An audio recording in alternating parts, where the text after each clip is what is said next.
Om Jnanatimirandasya Jnananjanan Salakaya Chaksuramilitam Jena Tasmai Sri Gurave Namaha. Sri Chaitanya Manobhishtam Sthapitam Jainam Bhutale Swayam Rupakadam Dadati Swapadanitam Namo Om Vishnu Padaya Krishna Prishtaya Bhutale Srimati Bhakti Vedanta Swami Namaste. Namaste Saraswati Devi Gauravani Pracharne Nirvishesha Shunyavadhyatadeshatane. Hare Krishna, Krishna Krishna, Hare Hare, Hare Rama, Rama Rama, Hare Hare. Dear Srila Prabhupada, were it not for you, none of us would be sitting here today. And I wouldn't have the incredible good fortune of the Sangha that's in this room today. From Radhanath Maharaj to the other new Swamiji I've just met today, can't remember his name, Amiramivas Maharaj, to all my godbrothers and godsisters, and especially to all of you that I know and respect, and to all of you that I've recently met and have a deep affection for. I thank you so much for your service to Srila Prabhupada. This beautiful temple is a manifestation of your bhakti. It's the swarup of your bhakti. And the pleasure that Srila Prabhupada must feel and the happiness at seeing the manifestation of your bhakti. In terms of your own practice of Krishna consciousness, and to all those that this beautiful temple will attract to Krishna consciousness, I'm very grateful to you all. This has always been a difficult day for me, and it's really almost absurd that I came to your temple today, because I have always had trouble glorifying Prabhupada on Vyasa Puja, and it's interesting, the last 3 days I finally put it together that I'd come here and that I might have to speak something. And over the years, since Srila Prabhupada has left us, my Vyasa Puja thoughts have taken many different directions. Sometimes I just relish the teachings he gave us so much, and feel that I want to glorify those teachings, the process. And sometimes I feel inspired to glorify Srila Prabhupada the person because of his example. And sometimes I feel like glorifying all his achievements, which were so huge. And, I thought maybe today that I could give you maybe just one slice of one day of his company, what that was like. As you know, Srila Prabhupada was very expert in utilizing time in Krishna's service.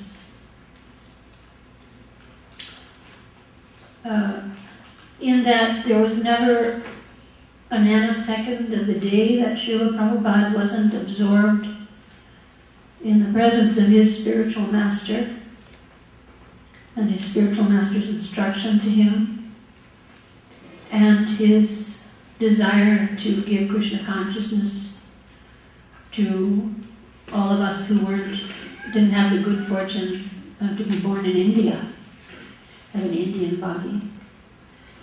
So when he came to the West, as you all know, he landed in first Butler, Pennsylvania, and by the summer of 1966, or actually he was in New York and earlier than that, he founded ISKCON in June of '66. And then my younger sister Janki had met Srila Prabhupada in that year, that summer. And she had a boyfriend, his name was Mike, and he became Mukunda, and Jan became Janki. So I came for their wedding. She was the first of the first 11 disciples initiated. She was the first woman disciple. And she married Mukunda. She was the first wedding in ISKCON. I came for that wedding. And when I first met Srila Prabhupada, I was stunned by his kindness, his ability to be completely present with you, as Janki mentioned. He was, many devotees said that sometimes they felt that Srila Prabhupada had the ability to look through them, to see who they were, and to fan the spark of our dormant desire for Krishna. He was so expert at that. But dull as I was when I first met Srila Prabhupada, I thought, well, this looks like these people are fairly happy doing what they're doing, but it's not for me. I don't think I can become a devotee of Krishna. So that was only with Prabhupada for about 10 days when I first met him at this wedding. And then all of us, Mukunda, Janki, and a gypsy named Maurice and I, we went to the West Coast and picked up some of our friends, Shamsundar and Malati, at a mountain lookout tower, and went down to San Francisco to try to open a second storefront temple. So that association with Prabhupada arrived, I believe, 14 January 1967. And stayed with us until just after, I was at the early end of March, April perhaps. So that time being with Srila Prabhupada, it was very easy for every person who came to the temple to spend a good deal of time with Srila Prabhupada. And we got established from that time through 1969 until India in the fall of 70. Srila Prabhupada manifested what I call, I've broken down his company into 3 segments. The first segment being his Adi period. That means with his family, just like CC is arranged in Adi, Madhyam, and Antya. So I often liken Srila Prabhupada's presence with us like that. So from 66 through 69 was the Adi period. And Srila Prabhupada had unlimited time for anyone who came to join the Krishna family. And even people that were crazy, Prabhupada made time to see them. And his day was such that he rose very early in the morning, like Thakur Bhakti Vinod did. And he translated and chanted in the dark hours of the morning. When Srila Prabhupada first came, as you know, he only carried with him the brick red volumes of Srimad Bhagavatam that he had translated in Vrindavan and published in Delhi. And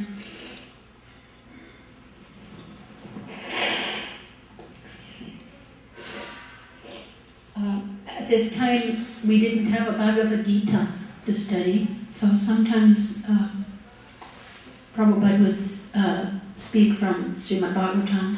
This period, from January of 67 to when he left, there are very few tapes that have been saved from that period in the archives. As many of you know, there's the famous play that he spoke to Hayagriva about Gauranga pastimes. But many of those lectures are not available from this period of time. But Srila Prabhupada would lecture, and we would listen, try to ask some kind of intelligent questions. But Srila Prabhupada was, by the December of '67, he was translating the teachings of Lord Chaitanya. Gaurasundar was doing transcriptions on that, and Govinda Dasji was starting to type. So Srila Prabhupada would rise very early, and then in those days we only had a program in the temple on Monday, Wednesday, and Friday evenings. You all know about that schedule? Tuesdays and Thursdays were called darshan times with Srila Prabhupada. And so we would have kirtan, and sometimes in his room, sometimes in a park or in a shop or at the beach. We would have wonderful beach kirtans by the Pacific Ocean. So in the morning our program was 7 a.m. and Srila Prabhupada had the habit of chanting Mangala Charana. Thank you.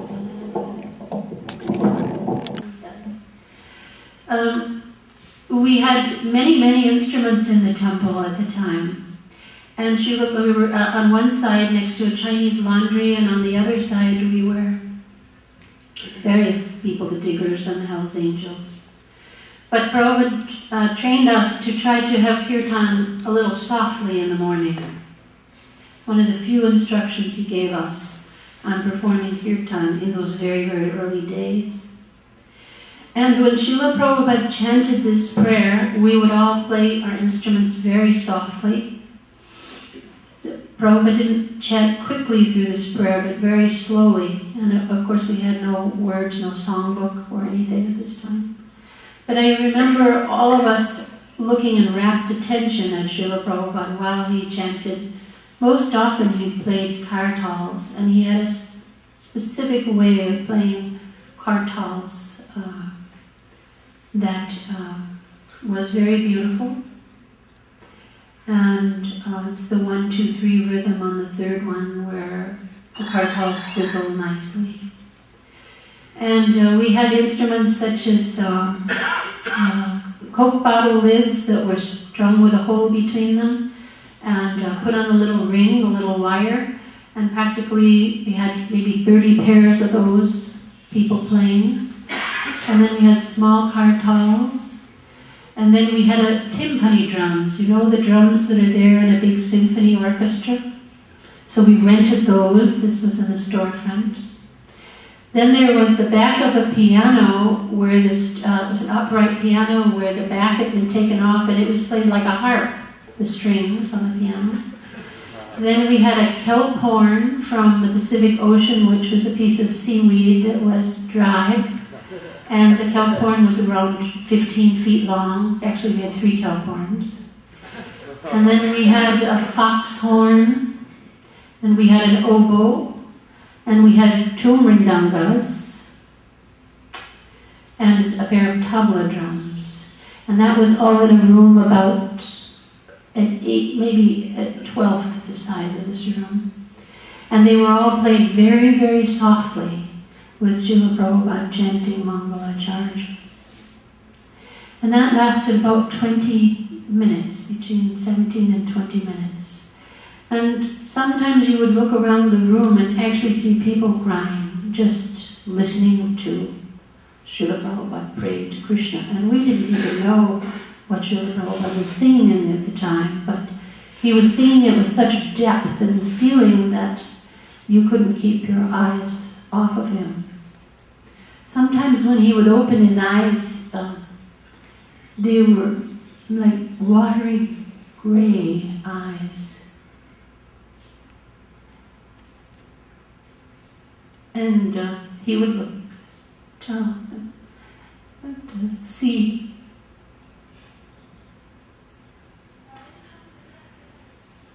Courage.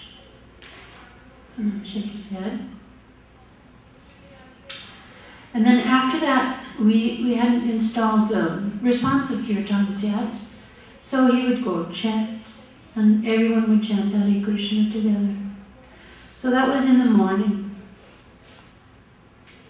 And then Srila Prabhupada would speak something. Sometimes he'd have one of his disciples or one of his students. At that point, only from New York was Hayagriva and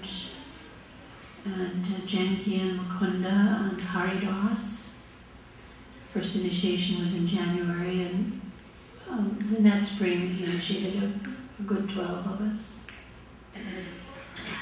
So you would have a devotee read sometimes from Professor Sanyal's, one of his books, or one of the Srimad Bhagavatams. Then we'd have another kirtan. And Srila Prabhupada would go up to his room. So his room was a small apartment on Frederick Street, 513 Frederick Street, apartment number 36, I believe.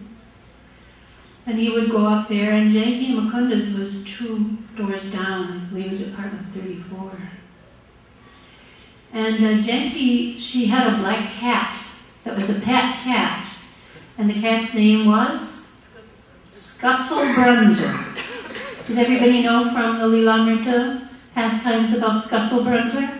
Raise your hands, please. No, hardly anybody. Okay. So Skutzelbrunzer was a black cat that had golden eyes, and he had a very deep desire to be around Srila Prabhupada all the time. And so whenever the door was open from Janki's apartment, Skutzelbrunzer would race right out the door, race right down the hall, and race right into Srila Prabhupada's apartment and sit under the bathtub. So the bathtub was one of those old affairs that had legs, the lion's feet bathtub. So he would hide under the bathtub. So Prabhupada knew that Skutzelbrunzer was under the bathtub. We all knew it was. But we thought, well, isn't it cute that he likes to be around Swamiji? So Srila Prabhupada took up the habit that, as you know, before lunch, Srila Prabhupada had a massage, and then he took a bath. So Skutzelbrunzer would be under Prabhupada's tub, and Prabhupada would take a lota bath. There wasn't a shower there.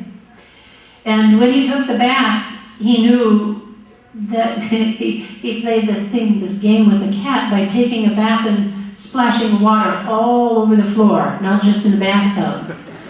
So Skutzelbrunzer just hated to get his feet wet.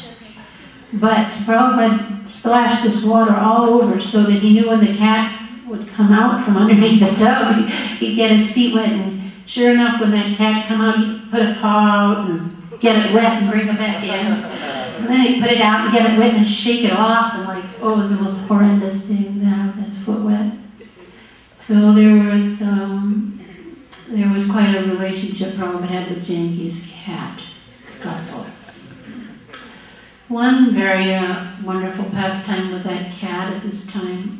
So then after Prabhupada would cook, we had fruit for breakfast, and then he did correspondence. He would meet with whoever wanted to come and see him. And then cooking happened. So the cooking, he didn't have a servant immediately, Kirtanananda, who was his trained cook. So he would invite the girls to come help him cook. And there were some wonderful pastimes about Janki and Srila Prabhupada in the kitchen. Janki was the first female that had cooked for Srila Prabhupada besides his mother, his wife, his daughter, and some of his relatives. First female that ever cooked for him. And there are some wonderful pastimes of Janki in the kitchen. But one was, actually, I'll try to race through this in just a day. There's so many wonderful pastimes of her in the kitchen. So he was teaching cooking lessons to the girls. Oh, I forgot the morning walk. They were always amazing. A little entourage with Srila Prabhupada on the morning walk. Then Prabhupada took his lunch in his room, and then he took a little nap in the afternoon. About 4 o'clock, he would greet devotees in his room, or ask questions, invite different devotees up or newcomers to see what they were interested in, and give them instructions. So then in the evening, I told you at 7 p.m., Monday, Wednesday, Friday in the temple, Tuesdays and Thursdays outside, he established immediately the Sunday Love Feast, which was a time that Prabhupada became such a hot thing in San Francisco that year, that the storefront was there, and then we had a little front door, and a line would go past the Chinese laundry, past the entrance to his apartment building, up to maybe 25 feet long of people who wanted to crowd into the temple to take prasadam. Prasadam became the medicine for the hippie era. That thing that attracted people most to coming to the temple were amazing, amazing kirtans and amazing, amazing prasadam. And everyone learned to cook. All the men and women learned to cook from Srila Prabhupada. And the feasts were extremely opulent. Sometimes there would be so many dishes that our pots would be spread from the very front of the temple to the very back of the temple. Maybe 60 pots full of prasadam. Everybody would make a huge dish. And all visitors would make dishes. And we would share those at the Sunday feast. So Srila Prabhupada had a tremendous impact on the Haight-Ashbury and San Francisco in the year 1967. And my goodness, that schedule was maintained around the world until he left with us with different shades. India, it was much, much busier. Srila Prabhupada had the energy of a 25-year-old man or a girl.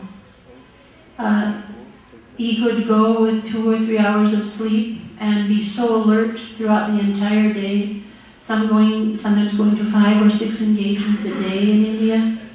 Tremendous energy and stamina. And so today I think to wrap up, I feel so terribly grateful to Srila Prabhupada for the process of bhakti yoga that he gave us. And my deepest, deepest, deepest prayer this year and in coming years is that somehow we all together try to preserve the purity of Prabhupada's process. That thing that he gave us, that we don't change it, we don't merge it into something else that's convenient or popular or is close by and looks good, but that we maintain the purity of what he gave us all together, each one of us in whatever community and whatever sangha we have, that we try to purify that, relish it as deeply as Srila Prabhupada did, and how his spiritual master did, and how Srila Thakur Bhaktivinoda did, that they have handed us the most incredible gift, and that we don't change things. This is my deep, deep prayer. And I beg all of you to assist me in doing that myself. Thank you all. Hare Krishna.